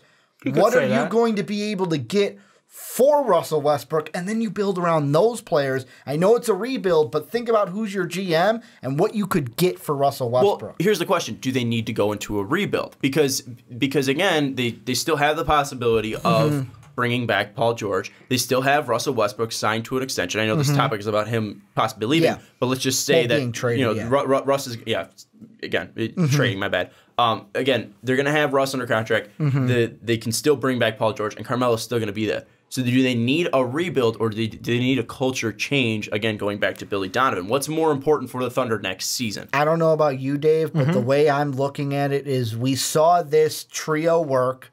I'm not convinced that this will ever develop into a championship trio, and because of that, you're at a crossroads right now. You either ride with Russell Westbrook, trying to build around him, failing to do so, never winning a title, or you bite the bullet, say we're going into a rebuild, getting what we can for Russell Westbrook right now while we can get a king's ransom and go full steer into it. Dave, I want to ask a question to you about the Oklahoma City Thunder. Yeah. Can Russell Westbrook and Paul George at least be dangerous, and is the biggest problem Carmelo Anthony? Like, do you think? I wouldn't say the biggest problem is Carmelo Anthony. I would say the biggest problem is the lack of depth on that roster. I think Roberson's injury was massive. So do you think if Roberson was there, it would have been a different story? I think it would have been different. I don't know that they would have won in round 1, but I think it would have been a different story, 100%, because he's probably the top 3 defender in his position, probably one of the top 3 in the NBA, to be honest. Like, he is a lockdown defender, and yes, he can't shoot for a lick, but he still has such upside in that defensive end that you don't need him necessarily. Yes, if you learn, should be amazing, but like, I think the injury is huge. I think the depth is just the biggest problem because, yes, Carmelo is unmotivated, but why is Carmelo unmotivated? You have to figure out the root of the cause. You can't just say, Melo doesn't want to play, he's bad, he refuses to come off the bench, he laughed at it. Like, you have to have a coach who actually garners respect from these players who are like, this is like my 9th, 10th year in the NBA. I don't care what you have to say. I've done mine. I've earned it, and I'm gonna go out and take my shots. Why can't Melo just be bad though? Like Melo, I think Melo is honestly just delusional when it comes to where he stands. Yeah, Carmelo isn't LeBron James. Even though you were drafting, Carmelo compared to that draft class is more comparable to Dwayne Wade than he is LeBron James. And I think Carmelo's mindset is that he's closer to LeBron James than he is to Dwayne Wade. Dwayne won a ring without him, though. And also, Dwayne Wade played better this year with 2 bum-ass knees. So that's one thing that I think Carmelo's just absolutely delusional where he is. He needs a mindset change. He needs to check himself. And even if he does that, still don't know how valuable he can be to an NBA team. When people are talking about you coming off the bench and you laughing at it, you need to look in the mirror and see where you're at. I think that Carmelo Anthony is the biggest problem on this team, followed by Billy Donovan. And I think that Russell Westbrook and Paul George prove that they can play together. There were moments where those two absolutely clicked and were a nice duo on the court. And I think having a guy like Steven Adams is super nice. And Andre Roberson makes a nice starting four. I think the biggest thing, though, is just now looking back at that Carmelo trade and seeing what you lost in Enes Kanter, not really what he brought to you on the floor, but what he could have brought you at least outside of Melo. Because now you're stuck with $28 million going to a guy who's absolutely delusional on your bench, and it's just going to be hurting you because you're going to have to start this guy. And unless he changes his mindset, unless he looks in the mirror, this is going to be a team that fails next year. Go find Hoodie Melo. Go find Olympic Melo. Because I think those guys are dead and gone, though. Here's the thing. We saw this for a stretch this season actually work out really well. You remember probably maybe like 2 months into the season, like this team had a run where they looked legit. And we're like, oh, shit, that team can stop teams in the playoffs. They have what it takes between those three guys to win a game, any game between those three guys. Like one of them can step up one night, one the next night. They don't have to do it themselves every night. I think where it all kind of fell apart was, not knowing how to mesh their roles and how to have them excel one at a time. Because like you said, or like Ricky said, with Russ is a stat monster. Yes, he still feels the need that he has to do everything, which is how you know that this isn't a team. When he is out there with a guy with the shooting ability of Paul George, who can knock down outside shots and be one of the best, honestly, one of the best 3-and-D players in the NBA, best two-way players on the wing, and he still feels dependent on, I need to win this game. When you have Carmelo Anthony, who's supposed to be the veteran leader out there, who's been there, done that, just needs to win in the playoffs, and this is a guy who is just showing up like a bum and just uninterested, lazy, and not giving it like 100% effort, that's inexcusable in the playoffs. So yeah, I think culture is the biggest thing. Steven Adams is freaking fantastic. Yeah, he's still a kid. That's the thing you got to remember. He's still not even prime Steven Adams. I mean, the stash is prime, but like the rest of him, he's still growing. So if you have, like you said, you have elite pieces there to build around, I don't think it's rebuild time. I think it's time to go through and retool this team. I agree. I think the Carmelo Anthony is not something that you can move. So you need to learn how to motivate him. You need to learn how to get him to play into the system and actually, I'm cool with him being a starter again. I honestly think that he has the shot is still silky smooth. He can still roll it through the low post. He can still do backdoor cuts. There's not an offensive thing that I'm not happy with. It's the effort level, and that can be changed. Coming back to the coach. But can it be changed by just the coach? It 100%. Still has to be.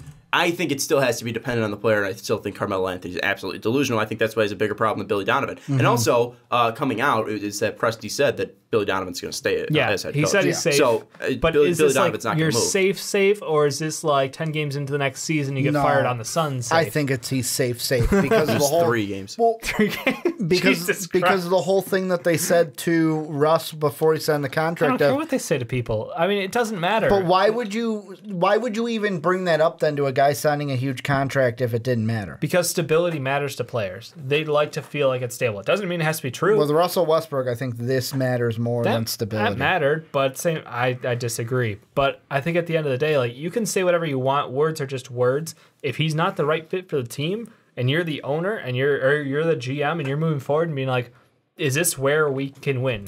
Honest look at your team. You see a lack of motivation in your players, in your star players, who you've traded your future away for.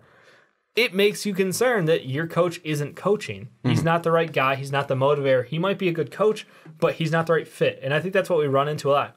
We call these coaches bums, and we say they've got no right to coach these teams. And at the same time, I go, you know what? He'd probably be a really good coach with this set of players.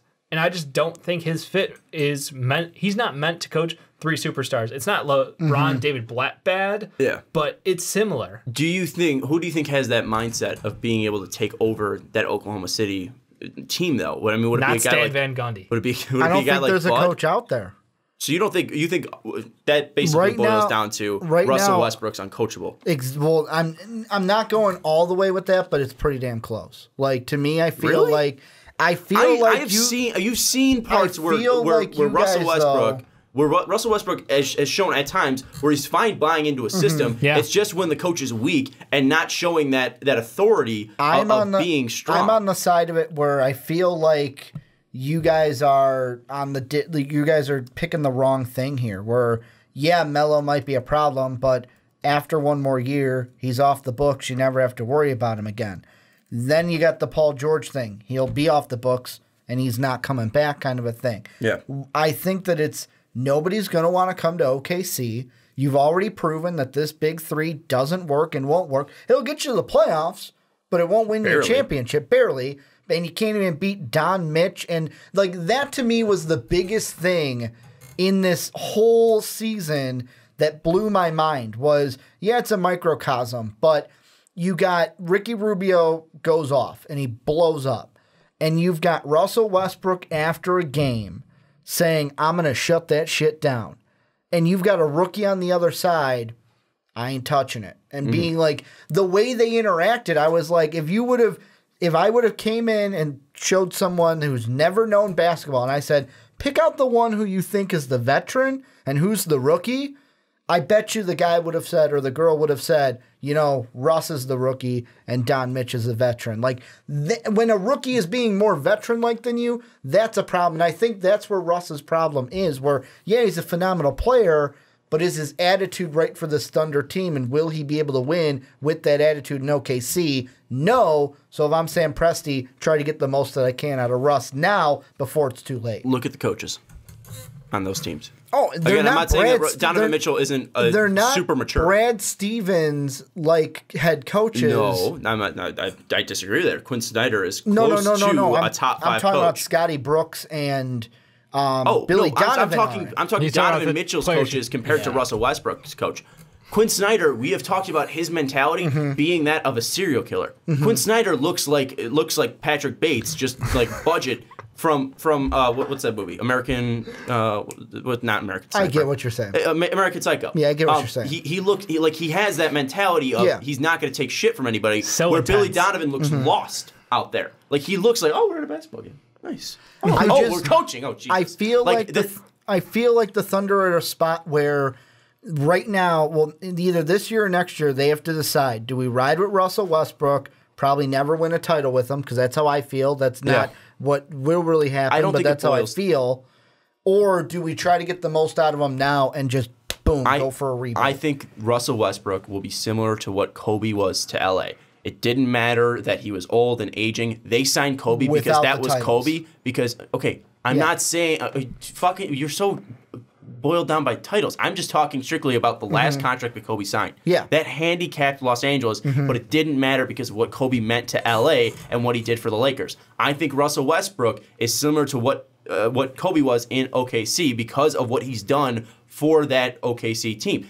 Kevin Durant leaves, Russell Westbrook's loyal. He is the face of Oklahoma City. He will be the first jersey, most likely, retired by Oklahoma City for what he's done, staying loyal to Oklahoma City, winning games, and being consistently a part of a good team for the latter half of the past 8-9 years, being the first guy to average a triple-double since Oscar. For 2 years. Being an MVP. For 2 years as well. Being an MVP. Russ means so much to OKC, and I think that's the reason why you can't go away from him. However, let's get into the fun part. You guys come up with any trades for Russell Westbrook? I did. And the one thing before I mention this trade, because it's kind of off the wall, that I do want to mention about what you just said, I do like the comparison because it is very much the same. The thing is where the titles do come into it, because they do, it's easier for a team like the Lakers to do that because the pedigree that Kobe had overall. Not only was he the guy that had all the stats and stuff, but he had the titles to back it up. Russell Westbrook doesn't have that. I know that. Well, yeah. The other thing is Kobe was out of his prime at that point. You have Russ in his prime. Thank you. So that makes a whole different situation where his value to the team is higher. But also, even when Russ is out of his prime, if he's still putting up decent numbers, I still see Oklahoma City committing to him because of what he's done over the past years. That's just what I'm saying. I'm not saying, because Kobe and Russ have the same backgrounds. No, I'm just saying it's strictly what they mean to the cities. They had similar dips. I don't want to say they're exactly the same because I know that's not where you're going, but I'm still going to drive home the point anyway with it, is they both had dips. They went from young in their career, competing for championships, not successful on Russ' end, but still competing for championships. And some say Kobe got carried by Shaq. Yeah, but then he had the dip in his career where, statistically he excelled. He became a better player, but he wasn't able to succeed until Paul Gasol was added, until they added Ron Artest, until they built the rest of that team around him. He, Derek Fisher, Lamar Odom, that next generation of Lakers to compete for championships. And I think that's what we're seeing right now with Russ is they're trying to find the right guys to pair around him to compete again. I don't think they've quite hit it across the board, but I think Steven Adams is the right guy there because what he and Russ can do is just amazing between the two of them. I don't know. Paul George would be amazing if you could get him locked in again. I guarantee you Carmelo's not long term, but I think that's what you're seeing. You're seeing them try to roll through the available players and see who you can staple onto this team to make them better. Maturity is the word. That's the word of the day. Because go back to a quote that you said about LeBron. Yep. He was just playing basketball in Cleveland. Yes, sir. Then in Miami, he matured in Miami. Kobe through that dip, matured and was like, hey, this is what I need to do to win a championship without Shaq. I'm not sure Russ is going to make that. I could be wrong. I would love to be wrong. But I don't think Russ can get that maturity. Let's get into the trade. Here's the trade. We're closing in on 30. This ain't going to work, I don't think, because of I don't think this team has enough draft picks because one of them's going to Philly. But throw in whatever draft picks you want. Or not to Phoenix. No, to Phoenix I meant. Okay. So here's the trade. I was trying to figure out what teams could use Russ and wouldn't be completely handicapped. I came up with the Bucks. Russell Westbrook for Bledsoe, Henson, and Snell, and then any picks you want to throw in there going to OKC. I don't like that. Well, and that's the thing. You got to give up players to get that contract. 'Cause it's going to be $35 million next year. The whole point is Giannis can't shoot. So now you're just taking away arguably your best player in Giannis because Giannis does more work with a ball in his hand. Or Russ is going to have to do great with Giannis coming off screens. I mean, that's going to be a weird pairing. Well, I thought about it, but I don't know if that pairing will work. Unless, and this is one I thought about, but I don't think it'll happen, one topic that you had mentioned when you were beginning of the week throwing stuff out, you had mentioned the Blazers. Do they blow it up? Yeah. Do the Blazers and the Thunder make now the Thunder would be getting a lot more than this, but the deal it would be revolved around a Westbrook-Dame swap. So then Westbrook then plays with C.J. McCollum, and the Thunder get draft picks, young players, and Dame from the Trailblazers. I think the Trailblazers win that, though, because, again, I mean, Dame, I don't think there's that much of a separation between Dame and Russ. I think what they do is different. What they do is different, but so I don't know how that would impact that offense because they already cram the paint pretty heavily. So Dame's spacing, I think, is critical. I don't know. I think it could work. I'd be worried about spacing at that point. The one thing is like I think that Oklahoma would be getting the steal there, and Portland would be getting screwed. Oh, okay. Because I think, again, Ross is a better player, but I don't think it's drastically too different. They do different things, but at least what they bring to the floor, they still bring that killer mentality. They still bring that number one mentality.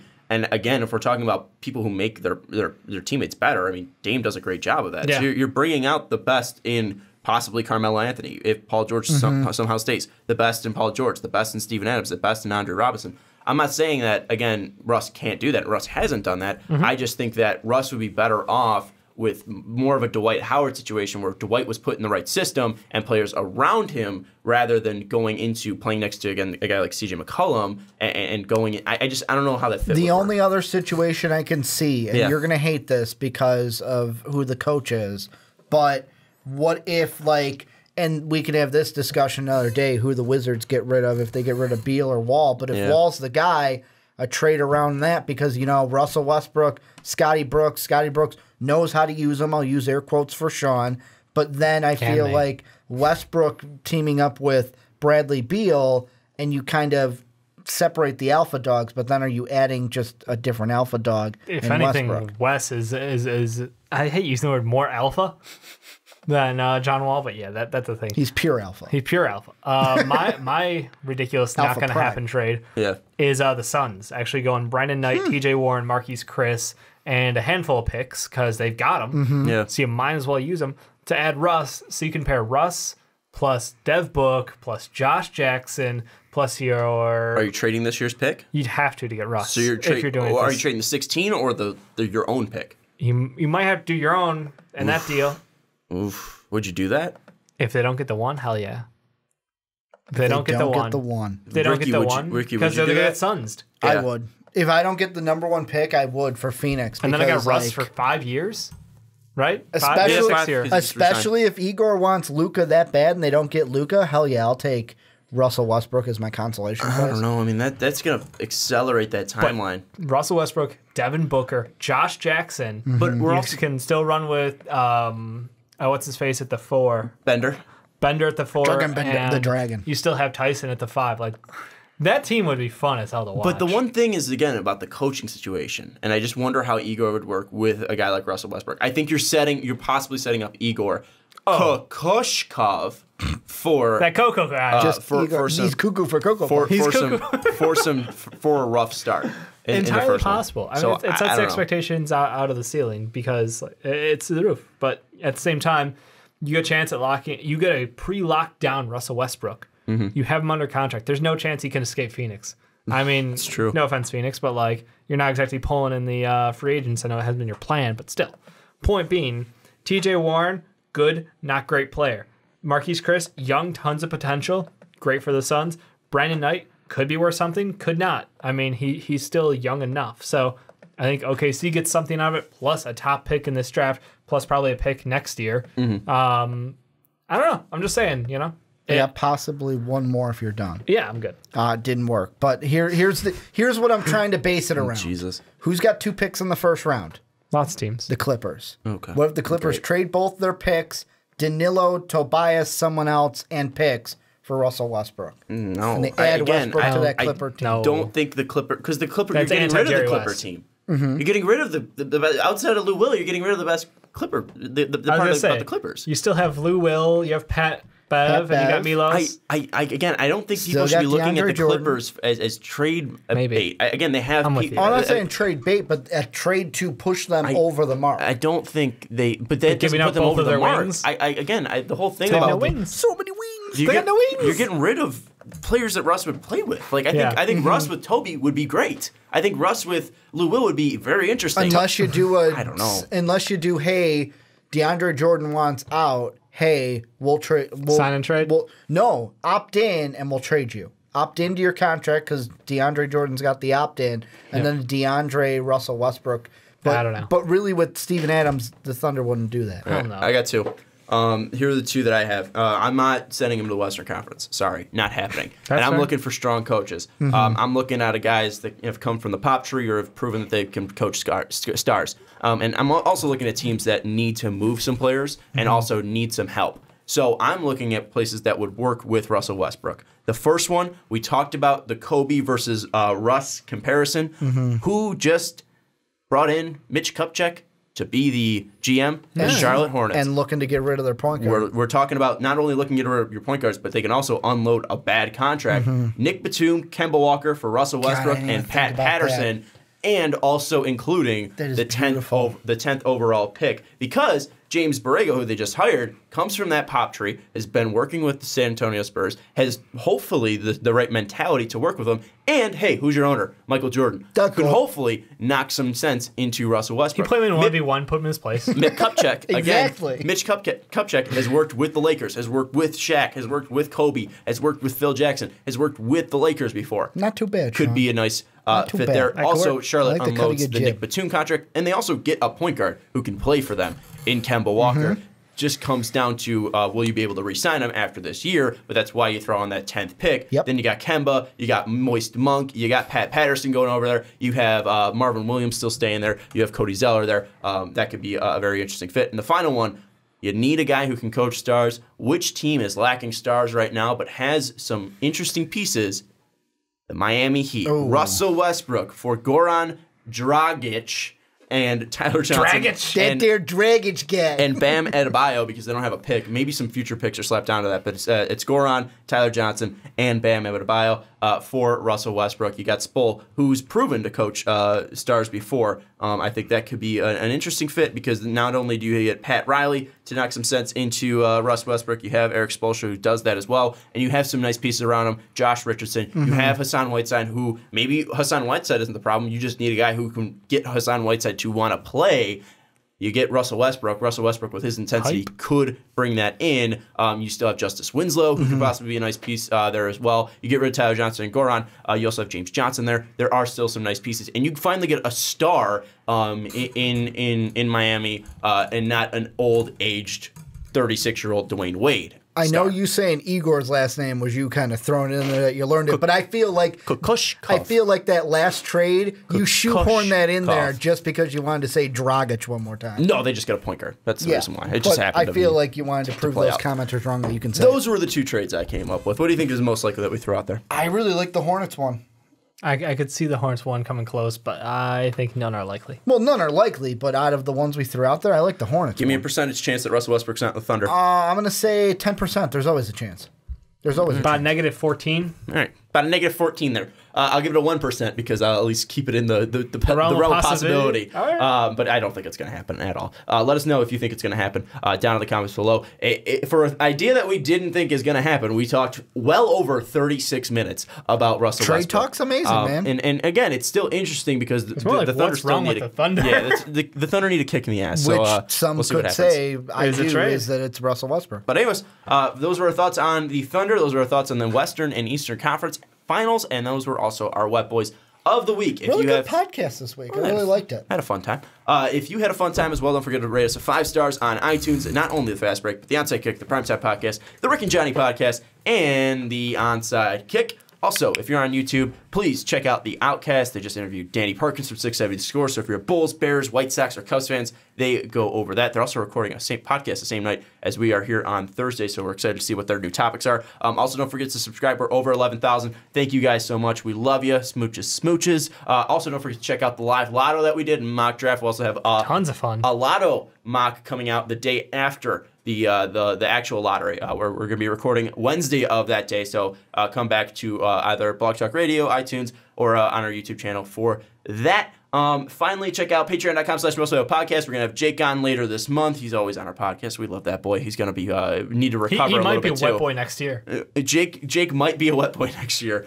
He's also going to probably be recovered, hopefully, after the 76ers playoff loss after that. And finally, check out mostlypodcast.com if you want to rep Dave's shirt that you cannot see right now because the camera's been off. But anyways, for Dave Oster, for Ricky Widmer, I'm Sean Anderson. We'll see you next time.